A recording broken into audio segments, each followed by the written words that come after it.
আমার নাম মুনি হেমব্রম। আমার বাসা ফুলবাড়িতে। একটা ছেলের বাবার নাম ইসহাক মুর্মু। সে আমাকে নিয়ে আসছে বিয়ে করার জন্য। হচ্ছে ইমন মুর্মু। সে আমাকে নিয়ে আসছে বিয়ে করার জন্য। তার বাসা হচ্ছে বাগজেনা ইউনিয়ন পরিষদের সামনে। সে আমাকে নিয়ে আসছে আমাকে বিয়ে করার জন্য, আশা করে রাখছে যে আমাকে বিয়ে করবে। সে নিয়ে আসে, বাড়িতে রাখেনি।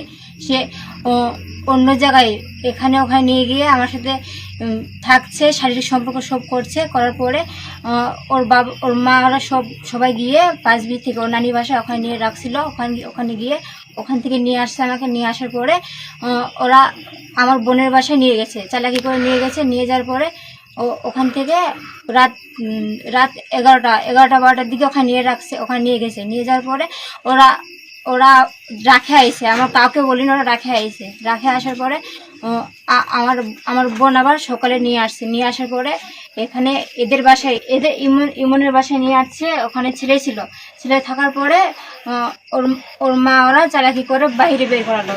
ওর মা বলতেছে ওর মার নাকি এখান থেকে একটা মহিলা ডাক দিয়ে নিয়ে গেল।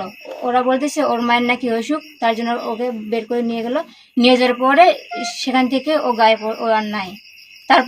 তারপরে ওর মা ওরা আসলো, ছেলে তো নাই। তারপরে ওরা আমার সাথে কি বলে মারধর করছে রাত 1টার দিকে। ওরা আমাকে নিয়ে আসে, এই ঘরের তালা চাবি দিয়ে।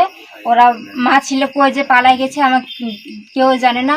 আমি এখন কোথায় যাবো, কি করবো, এটা আর আমার বিচার চাই। মা বাবার পারমিশন ছাড়া ওরা কিছু বলেনি। আমি ওর আশায় আসছি। সে আমার সাথে প্রতারণা করছে।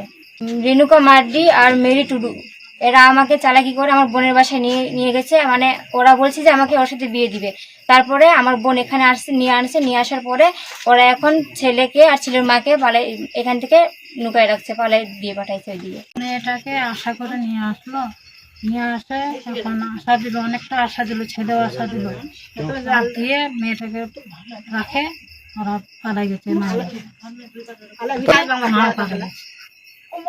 আমার মেয়েটার আবার কি হবে, কোন জায়গায় বিয়ে দিই, কেউ নিবে না। এর বিচার চাই। আমার ভাগ্নি মনীষা, এই বোন ছেলেটা প্রলোভন দেখিয়ে যে করে মানে বিভিন্ন ছলনা করে আমাদের বাড়ি থেকে তাকে প্রলোভন দেখিয়ে পালিয়ে নিয়ে আসলো। নিয়ে আসে কি হলো, তাকে বিয়ে করার ওসিলায় তাকে নিয়ে আসলো। কিন্তু তার বাড়িতে না নিয়ে আসে, সে রাখলো কোথায়, তার নানির বাড়িতে। 3 দিন 3 রাত তাকে অমানসিক অত্যাচার মিলামেশা সেটা করে তার বাড়িতে নিয়ে আসার পর এই যে দেখেন আপনারা, এই তালা মারে তার বাপ মা এবং ছেলে কোথায় উধাও হয়ে গেল। আমার এই মেয়েটার কি অবস্থা হবে, কে দেখবে? আমি আইন প্রশাসনের কাছে বিচার চাই, বাংলাদেশ স্বরাষ্ট্রমন্ত্রীর কাছে বিচার চাই, যেন মেয়েটার সুস্থ বিচার হয়।